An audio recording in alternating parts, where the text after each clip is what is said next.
I'd say go ahead right now. Judge Oxberger, let's start this afternoon with just a little bit about your family background. Okay. My parents were Everett Earl Oxberger and Beatrice Wyetta. Her maiden name was Peggs. I was born July 2nd, 1930 in Des Moines, Broadlands Hospital. You're on the Board of Trustees, Broadlands today. I grew up in Des Moines until the age of 11. My dad was a taxi cab driver. My mother and father had 9th grade education. Dad lost his job during the Depression, and so for a couple of years we were on welfare. My father had had pneumonia 5 times, and the doctor told him he wouldn't survive another winter. So he and I was 11 years old, we hitchhiked to Phoenix, Arizona, and Dad was out of a job because he'd been preaching his religion to his customers. They had fired him from Yellow Cab Company. And he got a job as a cab driver down in Phoenix, Arizona. We lived there a couple of years. The remainder of my family joined us in Phoenix. And we moved to Riverside, California, in this food factory at La Sierra College in La Sierra, California. And I remained there with my father until I was 15 and a half. When I was 13, my parents divorced. My mother moved back to Iowa, and I lived with my dad for a couple of years and then returned to Iowa to live with my mother. I went to North High School and graduated in 1948. Went to Drake for 2 years. I was called to active duty with the Iowa Air National Guard and went with the Air Force to Bangor, Maine. And while I was in the Air Force, they sent me to school at Bowling Green State University, Bowling Green, Ohio. And we were then transferred to Alexandria, Louisiana, where I completed my Air Force duty and returned to Drake University to finish my undergraduate work. Graduated with a liberal arts degree in 1954, started law school that year and graduated from law school in 1957. That was Drake. That was Drake University. While I was at Drake, I was walking across campus one day and some friends said, "Where are you going?" And I said, "I'm going to the library to study." They said, "We're going to a Young Republican meeting. Why don't you come with us?" I went with them, and it was the last meeting of the year, and they were electing the officers for the next year. The people at the meeting, I was the only one that was going to be back the next year, so I was elected president of the Drake Young Republican Club. I went down to City Hall and changed my party from Democrat to Republican. And that was the beginning of my Republican career. When I graduated from law school, Rollo Bergeson was the Republican chairman. He said, "I'll set you up in law practice if you'll be my executive assistant, pay you a salary, $50 a week, and you practice law half of the time, work for the party half the time." At the end of the year, there was an election to select the next Republican chairman for Polk County, and Rollo said he would support me to be the chairman. What time frame was that? That was 1958. And I became the full-time paid Republican county chairman from 1958 to 1962. Actually, in 1961, I went off the payroll after the election. But I did not practice law after I graduated law school until 1961. And you met Bob Ray somewhere along in there? Yeah. Bob was running for county attorney. He was 2 years out of law school. 28 years old, and I was president of the Drake Young Republican Club. We had 200 members in the club. I put them to work for Bob Ray. I was working as a law clerk my last year at Drake in law school, and I was working for a lawyer named Jim McDowell. Jim McDowell's best friend was Vern Lawyer, who was senior partner to Bob Ray, and I met Bob through that connection and put the club to work for Bob. And after the election, Rollo Bergeson called me and said, "I've been watching you. It looks like you have a flair for politics," and offered me the executive directorship if I would do that when I graduated from law school. So that's how I got started, was my efforts for Bob Ray. Then I talked him into running for the legislature in 1958 over his objection and his wife's objection and Vern Lawyer's objection, but that's another story.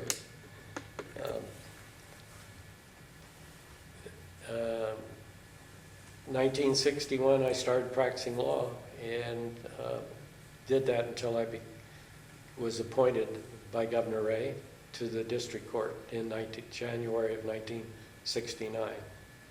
What really attracted you to the law? Oh, I think what I enjoyed about the law is it's diverse. You're not doing the same thing day after day, hour after hour. If you represent 50 clients, you got 50 cases you can work on. And depending on your mood, you can select which one you want to work on. And like my mother said, I never thought you would ever mount to anything because you never finished anything. Well, it was because I had this desire to do lots of things. It wasn't that I didn't like finishing things, it's just I like to have the ability to work without repeating. Working my way through college and law school, I always had to work nearly full time. I worked at Wood Brothers, and I put in 8 bolts into a corn picker, hour after hour, just sticking those 8 bolts in. I decided I never wanted to have a job like that, and the law practice is the opposite. It's so diverse. Now, you were chairman in the early 60s. You first went on the bench when? I went on the bench in 1969. I was appointed in January. Tell us a little bit about your practice and politics between the early 60s and 69. Well, I didn't do much politics after the election of 1962. Another chairman took over after. I didn't run for re-election, and I devoted full-time energies to the law practice from 1961 until I was appointed to the bench. I did do work for Bob Ray running for governor in 1968. And I was a lobbyist in the legislature. I was also a law clerk for the Senate in 1961. But other than my efforts for Bob Ray in 1968, I also worked for Bob McAllister for the Board of Supervisors, but that was the limit of my political activity. Now, as I recall, Bob Ray was not elected to the legislature when he ran, but you ultimately worked with him, and he was elected to the executive committee of the party, or the central committee? He was elected to the state central committee. That was a big political battle, but we don't have that much time to go into all that detail. Yeah. So tell us a little bit about the selection process when you first went on the district court bench. Well, judges were in party politics at that time, and as county chairman in 1958, I tried to negotiate a bipartisan bench because I thought judges ought to be out of politics. And we were unable, after numerous conferences between the Democratic leadership and myself and others, to put together a bipartisan ticket. the contest in 1958, the result was that one of the incumbent Republican judges was defeated, the very one that the Democrats wanted us to dump, but we couldn't dump. But all the other judges, the Republican judges, were retained. Then in 1960, I led an effort to get the Republican Judicial Convention to nominate 2 Democrats. And we did. Judge Wheeler and Judge Randall had been appointed by Governor Hughes as judges of the district court. And we did not run anybody against them, and they were therefore elected by acclamation.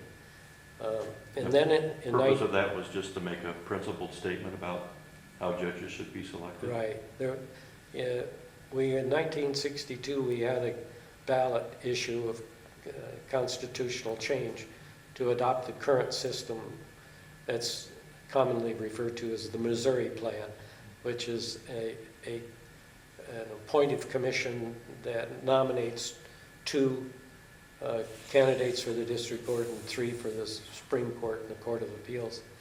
And then the governor picks one of those people.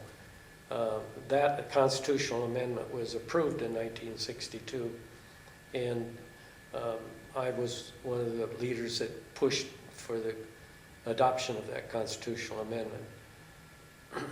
In 1965 was the first time that judges were selected under that system. And your own selection process in '69, I think you said? Yeah, well, actually, I was nominated in '68, in December of 1968, and that was a 11-member commission. You had to have 6 votes to get nominated, and I secured the nomination on my second try. The first time I got 5 votes, and you have to have 6. How much earlier was that first trial? 2 months. Okay. Yeah. What led you to want to be on the bench? I didn't want to be. It wasn't my idea. It was Judge Donato's. All the other judges were in their late 60s and 70s, and Judge Donato was 42 and I was 38, and we were, teammates, blood brothers.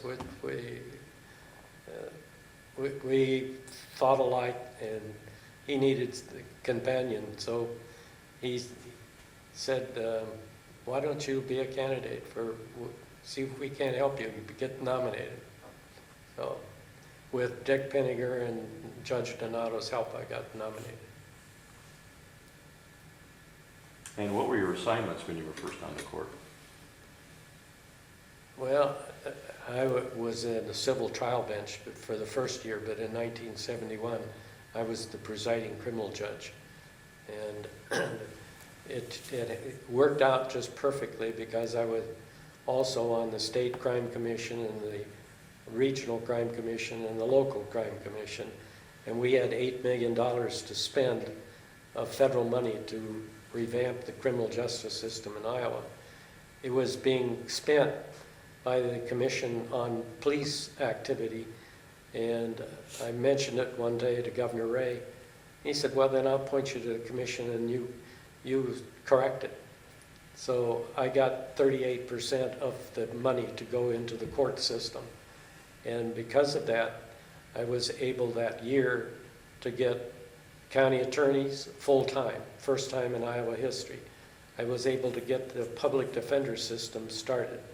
I had to do that over the opposition of the 8 judges that were over 60.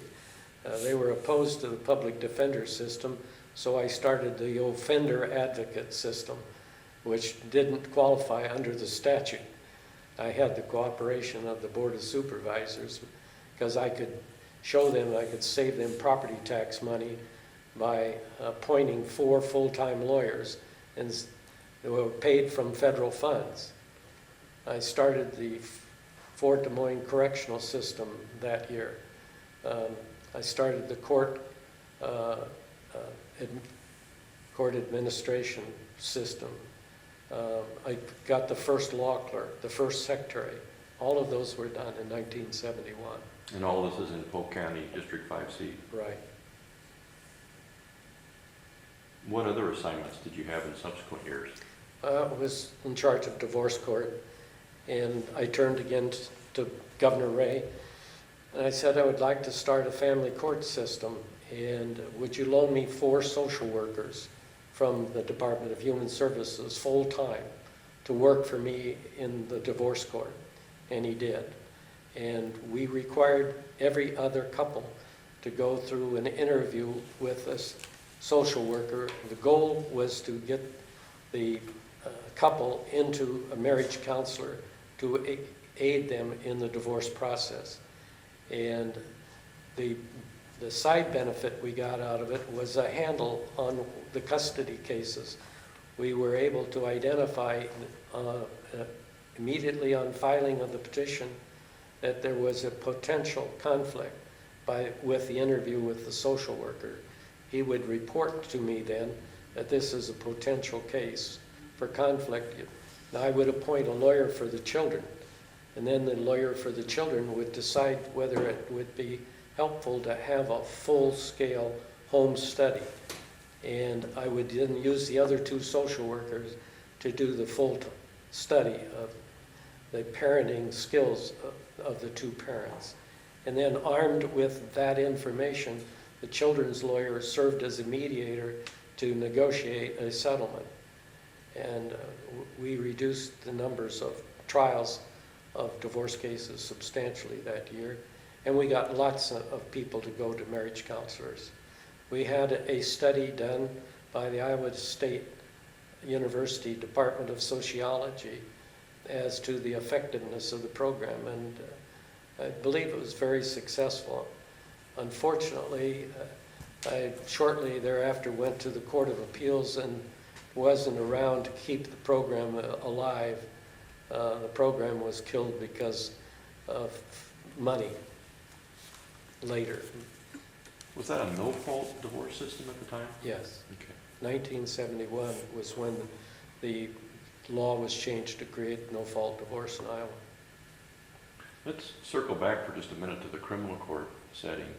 Can you say a little bit more about the Fort Des Moines facility and how it was established and what it did? It was ironic how it started. I was attending a conference in Royal Oak, Michigan, and Judge Leanhouse had a program called VIP, Volunteers in Probation. And he was an associate district court judge in Michigan, and he was working with just misdemeanor cases, and he was using retired people that had been social workers. Some of them had been working in job placement, things like that, and he also used people to be big brothers to people who were convicted of misdemeanor crimes. Well, it sounded to me like a good program to do for felony cases. And there was a fellow named Jack Wolf from Des Moines. There was 40 model cities in the country, and they were spending additional federal funds to improve these 40 model cities. And Jack was in charge of rehabilitating felons that were moving back into the model city, Des Moines. And Jack was at this conference. And I called him, and I'd never met him. I said, let's meet for a drink after the conference that day. And I told him what I had in mind was to start a program where a jail would be created where each individual had his own private room, and there was a staff of 1 person for each inmate. So we had 50 inmates and 50 staff people. Of course, that was for a 24-hour day, so there had to be 3 shifts of people. But we hired ex-cons to be counselors. We didn't have any bars. We had to go to the legislature and change the law. We did. Lee Godnier got that bill through the legislature for us. Change it in what respect? To allow the Board of Supervisors to designate any facility they deemed appropriate to be a jail. The jail had, under the code, had specific limits as to what a jail could be. Mm-hmm. It had to have iron bars. and things like that. We got it so you could have a bedroom, and that was a jail. And that was the purpose of the Fort Des Moines Correctional System, was a halfway house before you went to the penitentiary. There had been many halfway houses after you'd been at the penitentiary. We wanted one last shot at trying to rehabilitate people who were committing nonviolent crimes so that they could get an education, get job skills, so forth. And it's been a very successful program. It's still operational today. What kind of parolees would go there? Or not parolees, probationers? They were all people that were sentenced to prison, but sentence withheld with the understanding that they would be in the Fort Des Moines Correctional Program until they had reached the maximum benefits. Mm-hmm. It was, they could serve a 1-year sentence or a 10-year sentence, with the 10-year sentence suspended with them serving the time in the correctional facility on probation. Or they could be sentenced to 1 year in the jail, mm-hmm. but serving at the Fort Des Moines. Just briefly, do you remember how they selected that site for the facility? Yes, we got it for $1. It was a money deal. We needed to develop a building that we didn't have that much money that we could buy a building as such. The federal government gave us the building for $1, and we then modeled it as by our design. Mm-hmm. I hired as the first director a priest. I had met him and knew his eagerness to work with inmates. He was the chaplain at Anamosa, and he was a liberal and was not in too good a favor, and had been sent to the far reaches of Iowa, as far away from Des Moines as you could get. And I went to the Catholic bishop in Des Moines, and I told him what I wanted to do. I wanted to start the Fort Des Moines Correctional Program, and I wanted Father Engler to be the first manager of that program. And I said, would you bring him out of exile and bring him back? And he did. What about the whole pretrial release program? Can you say a little bit more about that? Yeah, that was started by Norm Jesse and Dan Johnson and Gil Cranberg. Gil was the chief editor of the editorial pages of the Des Moines Register, and he started a Vera Institute of Justice program here in Des Moines, which was Dan and Norm were in law school, and they would interview people when they were arrested, and based on a formula, based on objective facts, how long you lived in the community, whether you lived with your parents or with your spouse, whether you had a job. All these factors would allow you to earn certain amount of points. And we then would go to a judge and say, we recommend that you take this person out because they've scored these many points. We did better than the cash bail bond program did in terms of our people showing up at trials. We found that the people that were released on pretrial release were getting probation. The people that were sitting in jail waiting for their trial were all going to prison. And we thought perhaps we can take some of these people out under intensive probation before conviction, and get them a job and get them to a psychiatrist and get them a track record where they can prove to a judge that they could make probation. And that was the Release with Services program. And Judge Crouch was the judge that started that program. He was the presiding criminal judge when we started that program. What I did different was I convinced the legislature and the Department of Corrections to create a new system called the Community Corrections Program. And we went ultimately statewide with that program.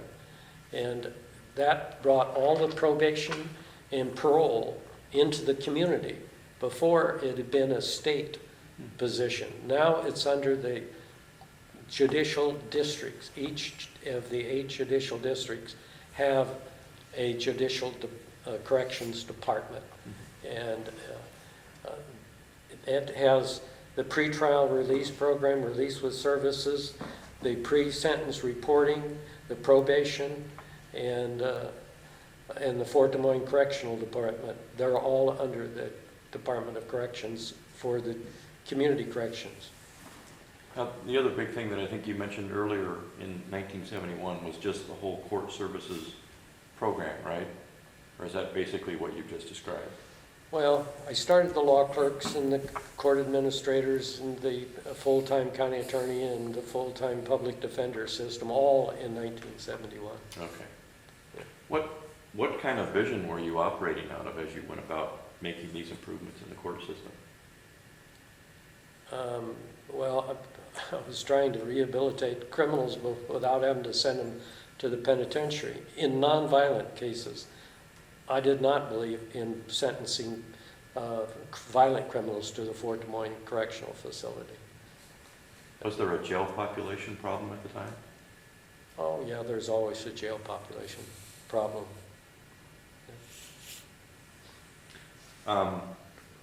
You had a stint on the juvenile assignment as well, didn't you? I would fill in when Judge Tedrick was not available, whether he's on vacation or not. I like to do juvenile work. I'd lobbied legislation through to change some of the juvenile code. I had a particular interest in it. One day I asked the chief judge, Judge Holliday, Tedrick was retiring, and I said, I'd like to be the juvenile judge, because all the other judges didn't like doing juvenile work. And I knew that he thought I was too liberal to be a juvenile judge. And I even said, I'll let you set the budget so that I don't exceed the budget. I know that's a concern of yours. He said, well, let me think about it. Well, when he got back to me, he said no. What really appealed to you about that assignment? Oh, just the opportunity to help people stay out of the criminal justice system.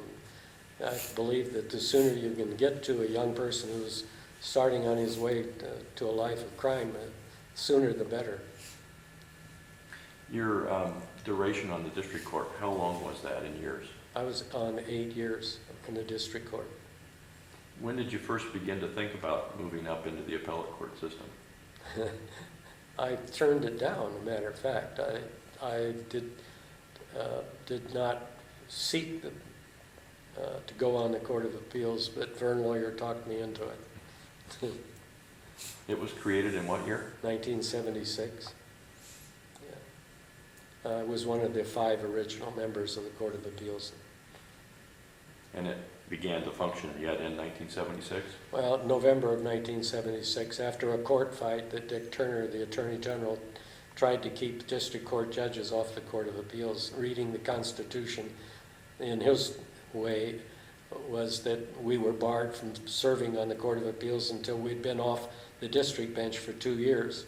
Judge McCormick wrote the opinion for the Iowa Supreme Court holding that the Iowa Constitution violated the federal Constitution for equal protection for its citizens, saying that you can't deny a district judge the opportunity to go on the Supreme Court. And that was decided before you were appointed then? No, after I was appointed. Okay. We had a lawsuit. It was Carter versus Jernigan. And the Iowa Supreme Court, after hearing the arguments, decided 8-1 in our favor. And what was to be the role of the Court of Appeals as you went into that assignment? Well, we're unique. Oklahoma and Iowa at that time were the only ones that had the diversion system. All the cases are appealed to the Supreme Court, and then the Supreme Court, with staff help, decide which cases stay with the Supreme Court and which cases go to the Court of Appeals. The parties have a right to ask for further review in the Supreme Court of any decision of the Court of Appeals. The Supreme Court does not have authority to take the case up after the Court of Appeals has received the case. You eventually became the chief judge, but when you were first appointed, you were not. No, Bob Albee was the first chief judge. He served for about 18 months, and then I was elected. Every 2 years, the members of the Court of Appeals elect the chief judge. And you were chief judge from what year to what year then? From 1978 to 1994. 17 years. Many people talk about the iconoclastic nature of the job of being judge. What's your perspective on that? Well, when I retired from the appellate court, I had a choice of going to the Court of Appeals or the district court to do my senior judge work. And I've done senior judge work for 16 years. It was interesting how I elected to go to the district court instead of the Court of Appeals. I was attending a business group that met for breakfast once a week, and they were concerned with the jail bond issue that was being proposed. And they asked me to attend their meeting and discuss alternatives to jail. And as a result of that breakfast meeting with them, I went down to the jail court and met with Judge McInerney and went over the list of all the people that were in jail that day. And I asked him at the end of the day, why did you not release this person and that person? And he said, you know, with your background in alternatives to jail, maybe you do a better job than I'm doing. Why don't you come and do this job as senior judge?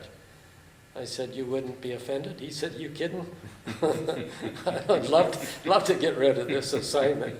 So I went over and talked to Chief Judge Moore, and I said, I will do jail court, and I'll serve my senior judge on the district bench if you will appoint me to the jail court. And he said, okay. This is Chief Judge Moore, 5C, District Right. 5C. Yeah, we called Chief Justice McGivern and said, would you appoint me to the district court?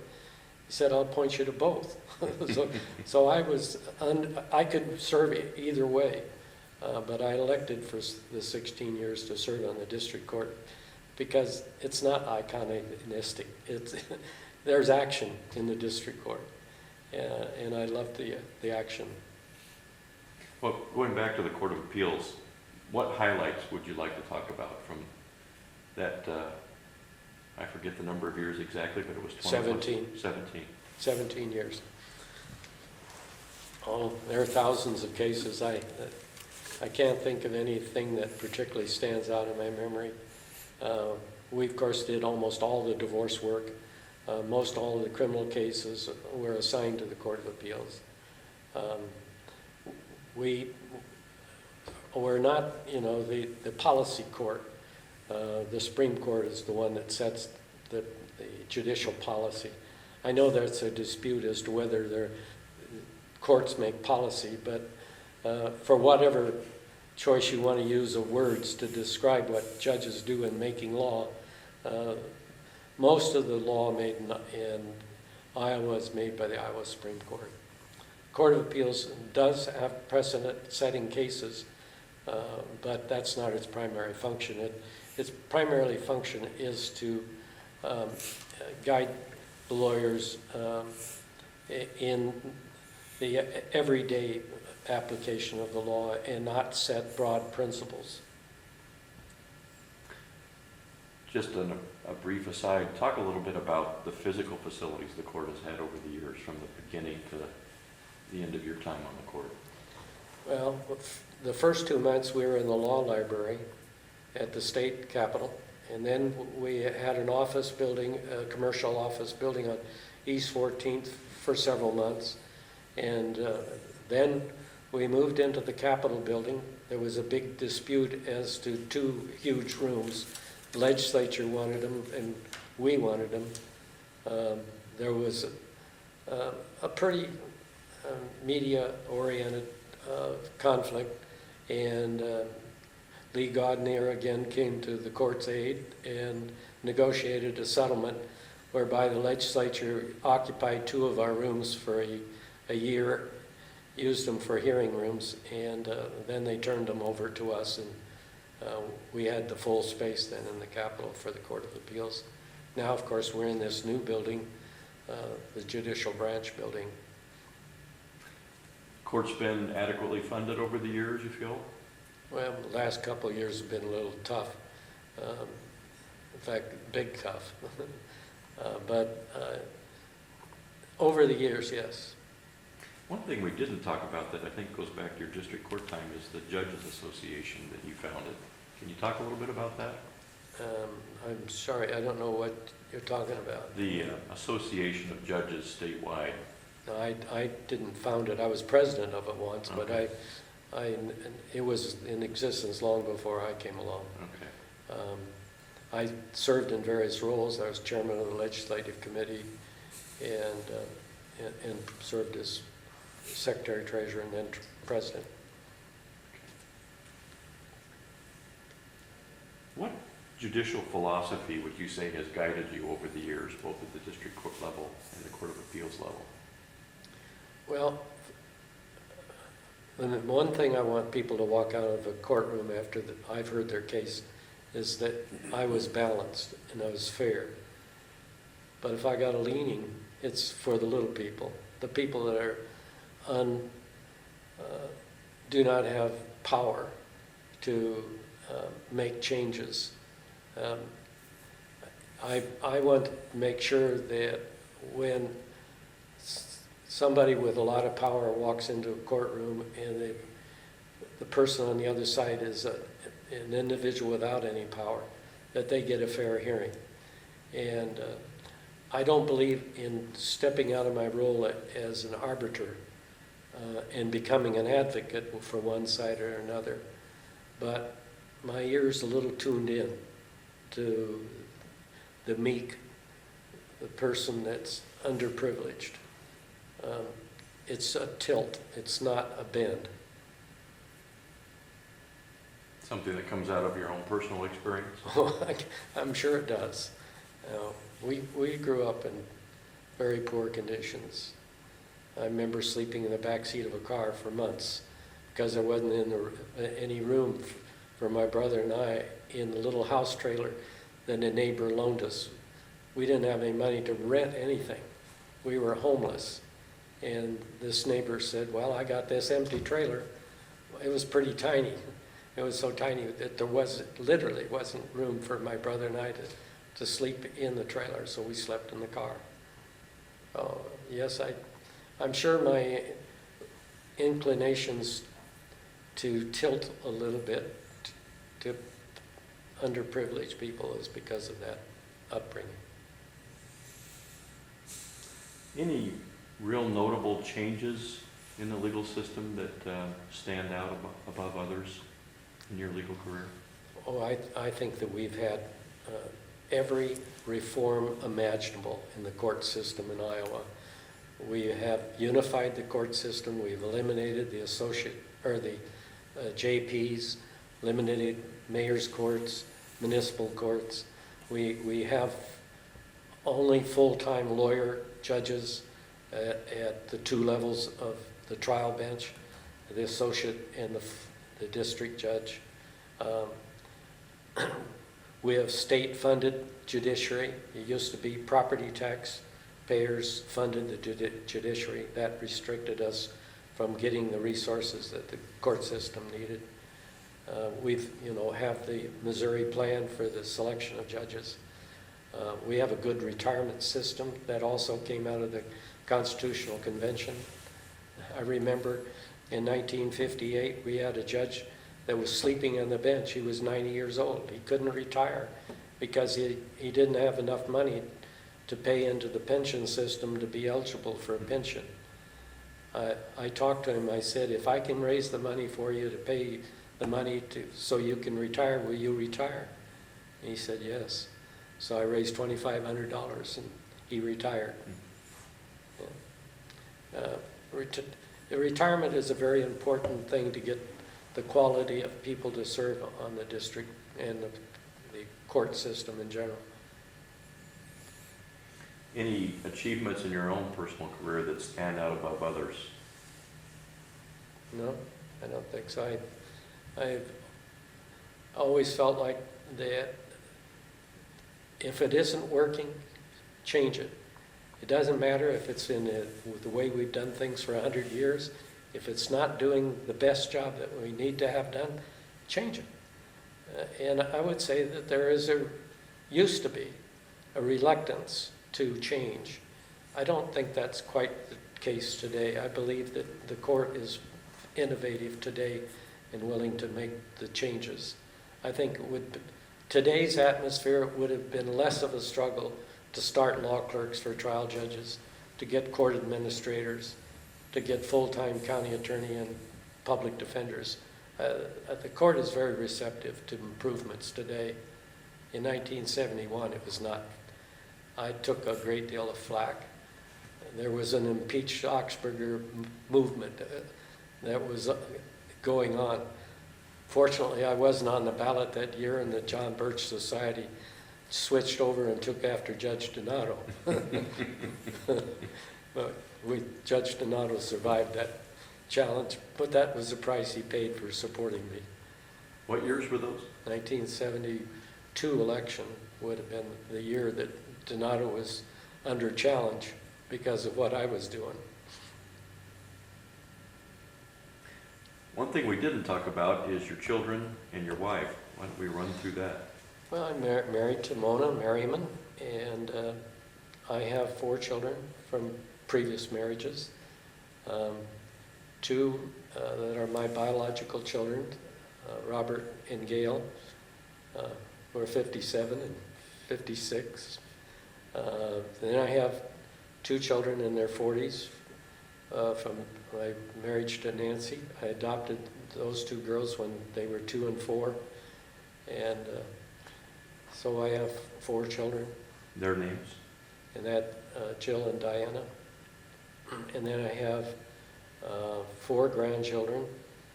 Diana has 2 children, and my daughter Gail has 2 sons, and one of the sons is 3 grandchildren, which make them my great-grandchildren. Anything else that you'd like to cover? No, I think that pretty well covers it. Thank you very much, Chuck. Thank you. Chuck is my nephew, my favorite friend, and thank you very much. I was going to ask you to introduce Chuck because he'll be named. Now, we have one more thing that we do. Now, let me turn this one off.